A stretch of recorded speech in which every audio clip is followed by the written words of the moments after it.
और एक प्रेमी, रब का प्रेमी, जो इन सब बातों से ना जाने कितनी दूर होता, सिर्फ रूहानी रस पी रहा होता। ऐसे रूहानी रस पीने वालों को जहर अमृत क्यों ना लगे। और ऐसा ही हो, उस प्रेम दीवानी ने जहर का प्याला पिया, हलक में डाला तो हैरत में पड़ गई। जिभ्या में डाला तो जहर था, हलक में उतारा तो अमृत था। एक ऐसा आनंद, एक ऐसा सुरूर, एक ऐसा नशा, जहां कान्हा से मिलन हो गया, उसका दीदार हो गया। कान्हा सामने खड़े थे, मुस्कुरा रहे थे, सिर्फ प्रकाश ही प्रकाश था। और उसे ऐसा लगा वो अपने कान्हा के करीब है।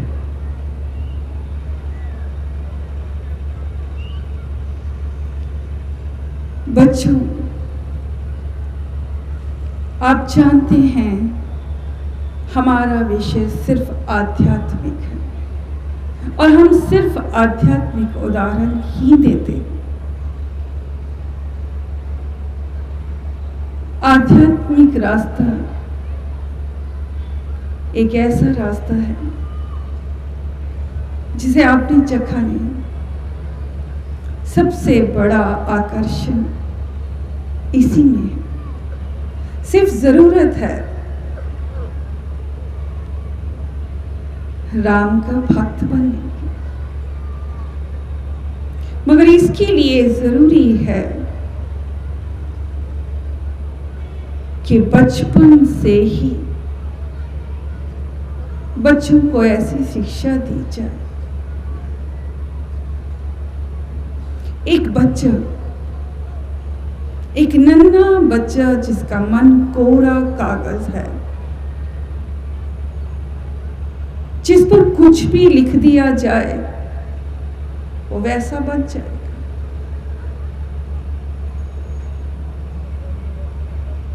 और इससे भी बड़ी बात कि बच्चे का मन जिज्ञासु होता है, वो हर चीज जानने की इच्छा रखता है। इसलिए जरूरी है उसे आध्यात्मिक शिक्षा दी जाए, उसे बताया जाए कि इस संसार में अच्छा क्या है, उसे क्या ग्रहण करना है, उसे बुराई से दूर रहना है। बुराई एक पाप है, बुराई एक सजा है। बुराई जो उसे खत्म कर देगी, जो सिर्फ विनाश है, उसे बुराई से इतना डराइए कि वो बुराई के नाम से भयभीत हो जाए। उसे बताइए कि ना वो बुरा देखे, ना बुरा सुने, ना बुरा बोले। मगर उस बच्चे को डरपोक नहीं बनाना, उसे सच्चिदानंद परमात्मा, परमपिता परमेश्वर क्या है, हम सब का मालिक कौन है, उससे प्रेम करने वाला बनाना। कहते हैं जिसने उस परमपिता परमेश्वर से प्रेम किया वो निर्भय हो गया, निडर हो गया।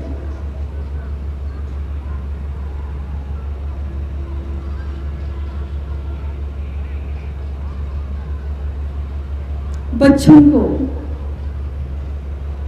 अच्छाइयां ही दिखाइए,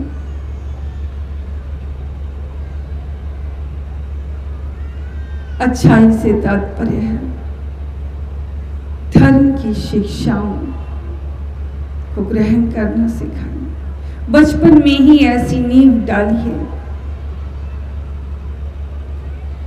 कि वो धर्म को जान और अधर्म से दूर रहे, हर एक से प्रेम करें, झूठ से दूर रहें। झूठ एक छल है, एक छलावा है। पर जो सच ये है कि वो सांसारिक लोग जो ध्यान नहीं देते इनके बच्चे किस ओर जा रहे हैं, किस बहाव में बह रहे हैं।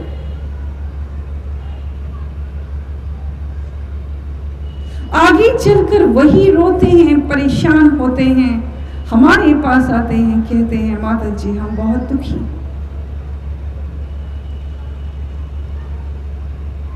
आज हमारे बच्चे हमारा कहा नहीं मानते, जवाब देते हैं, हमसे बदतमीजी से बात करते हैं, ऐसे ऐसे शब्द कह देते हैं।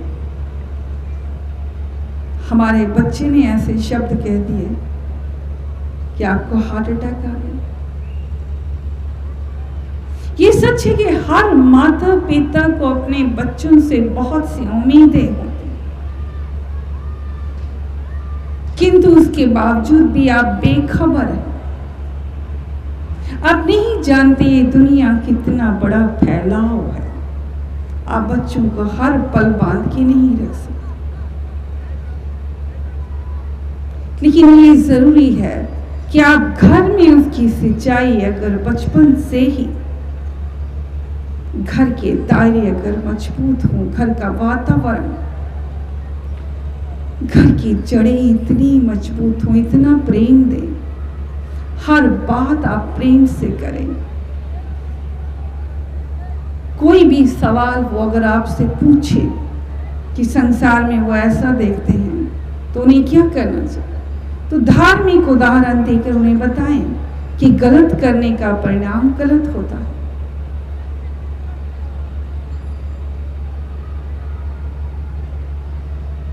उस बुराई से वो बच कर रहे। बच्चों को समझें और बच्चों के नजदीक रहने का प्रयास करें। वो माता पिता जो बच्चों की ओर ध्यान नहीं देते, पहले बच्चे कहाँ जा रहे हैं, किस बहाव में जा रहे हैं, किस वातावरण में जा रहे हैं, बाहर से वो क्या लेकर आ रहे हैं, क्या सीख कर आ रहे हैं, पहले आप बेखबर रहते। और जब पानी सिर से ऊपर उठ जाता है तब आप रोते हैं कि ये समय ने हमें क्या दिखाया। इस दिन को हम तरसते थे और ये दिन हमें क्या देखने को मिला। रब ने ये क्या समय दिखा दिया, रब ने हमारे साथ क्या किया। हम रब को दोषी देते, ठहराते।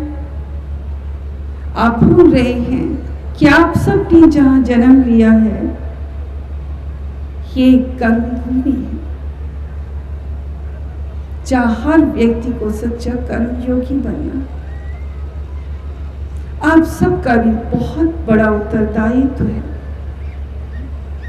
अपने बच्चों की सिंचाई करना, एक ऐसा माहौल देना, एक ऐसा वातावरण देना जिसमें आध्यात्मिकता हो, सच्चाई हो, अच्छाई हो। दुनिया का हर सच बच्चे को समझाना। उसका जिज्ञासु मन आपसे बहुत से सवाल करेगा, आपको उसके सही जवाब देने।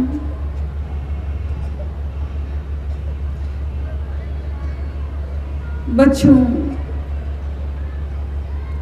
जहां हम अभी जिक्र कर रहे थे बाल्यावस्था का, कि बाल्यावस्था में बच्चे को जैसी मिट्टी जैसा आकार आप देखें, यानी कि बहुत ज़रूरी है कि आप सब भी सुबह उठकर ध्यान में बैठें।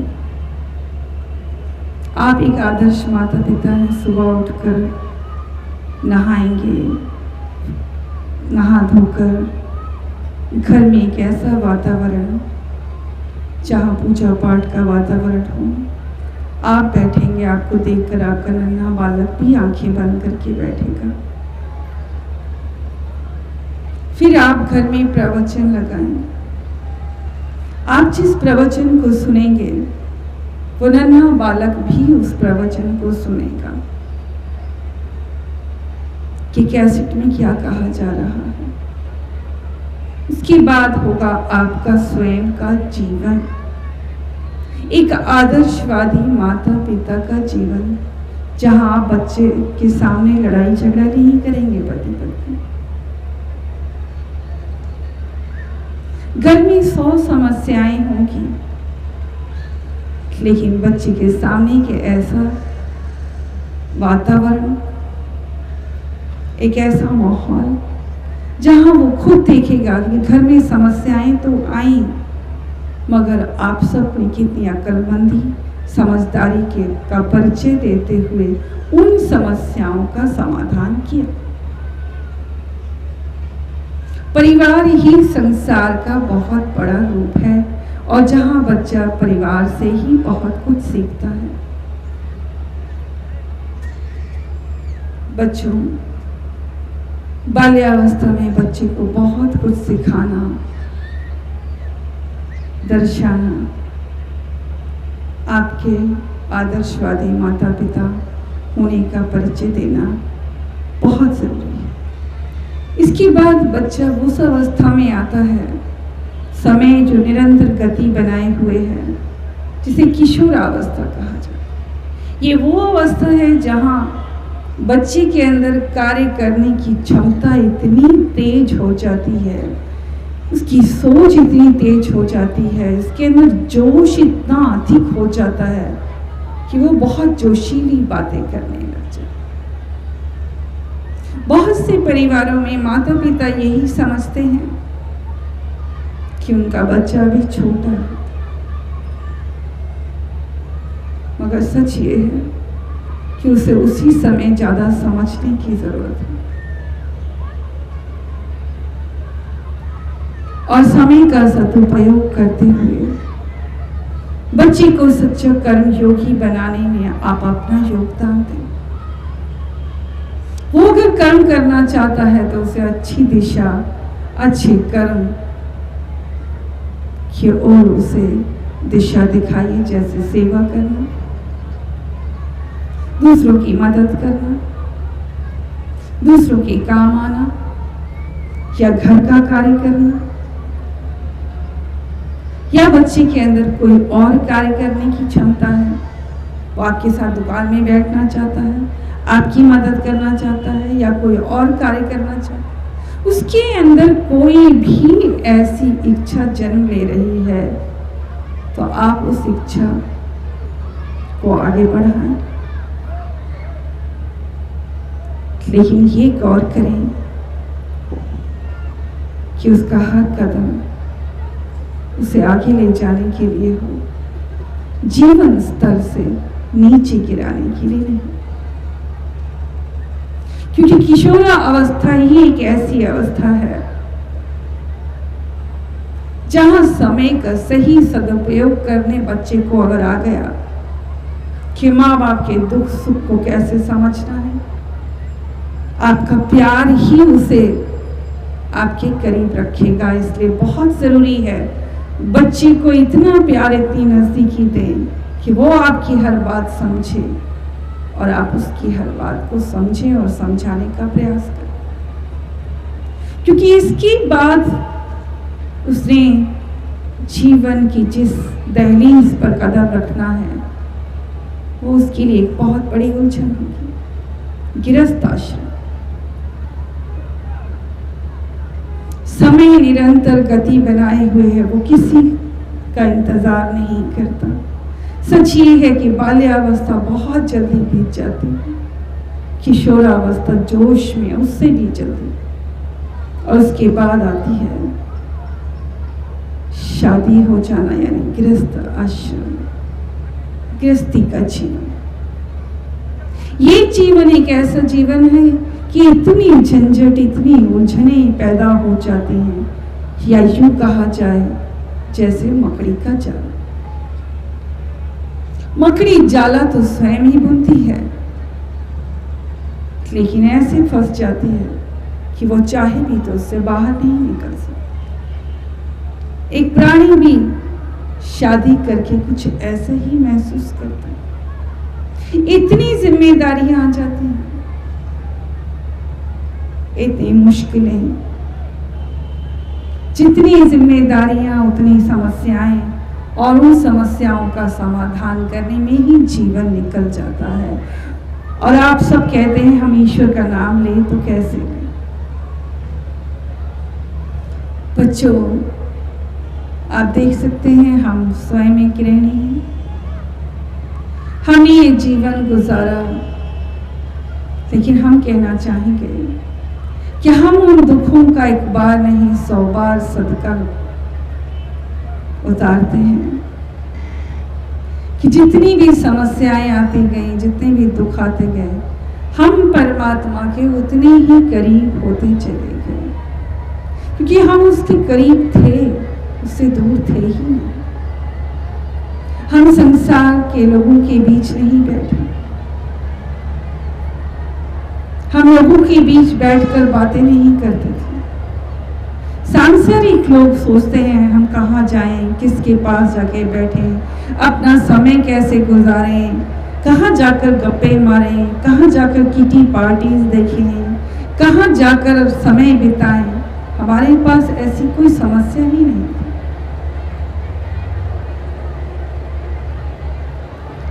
बल्कि यहाँ पर हमें जल्दी होती थी, इस बात की जल्दी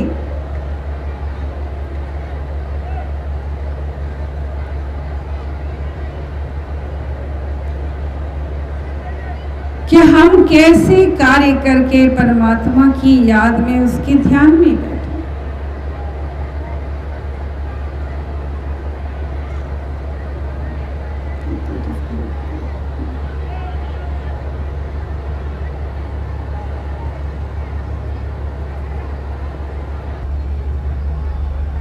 बच्चों, जैसे कि हम जिक्र कर रहे थे कि परमात्मा से जुड़े लोग, वो महान आत्माएं जो परमात्मा से प्रेम करती हैं, उसकी भक्ति में लीन हो जाती हैं।